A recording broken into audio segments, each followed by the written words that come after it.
On yesterday's show, we discussed Nathan Ake moving from Bournemouth to Manchester City. There wasn't really consensus on whether he's at the level of Manchester City. Craig, is Nathan Ake an elite centre-back? Well, we don't know. He's an international. I know that much. So, you've got to give him some kudos. He's played at a side that have struggled badly. So you can't just look at Bournemouth's minus 25, I think it is, goal difference, and look at one player. You've got to look at the structure around him.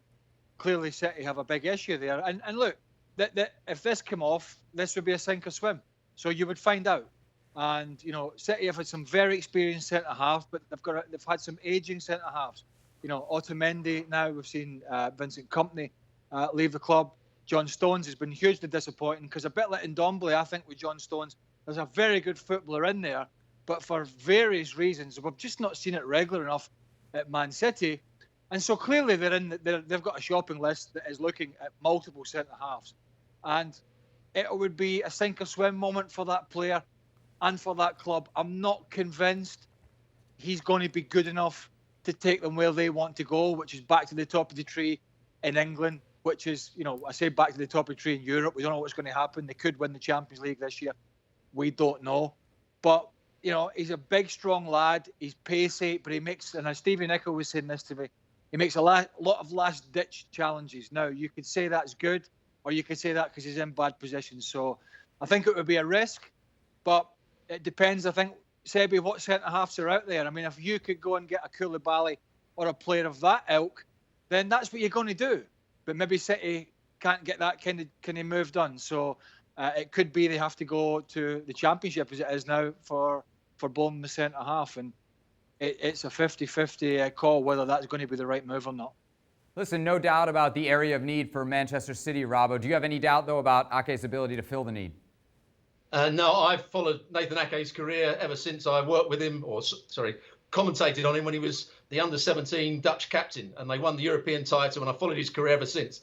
And he's got a great game understanding. In those days, he played as a sweeper. Then he played as a front sweeper. He had everything you want. He can play with the ball. He's talented with the ball. He can pick out a pass, big diagonals or short into midfield. He picks those right passes. He's much better in the air than people give him credit for. He's quick.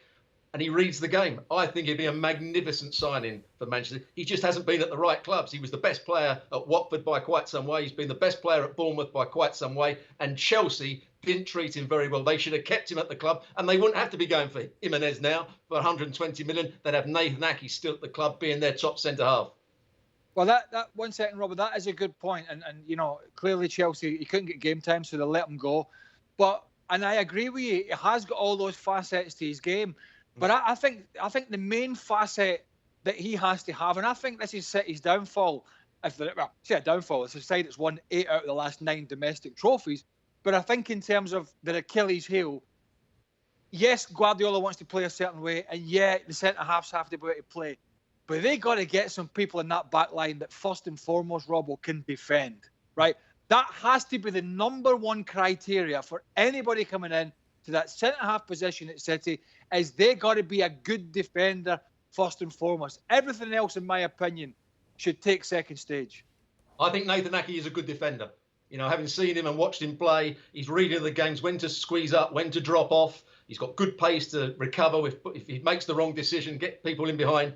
I saw Harry Kane play against him recently. Harry Kane wasn't sure where to go because he couldn't beat him in the air. He couldn't hold up the play because Nathan Ake kept on nicking it off him. When he tried to run in behind, Nathan Ake read it and dealt with it. I think he's an excellent player. You're right, Man City need good defenders as well, but I think Nathan Ake is one of those.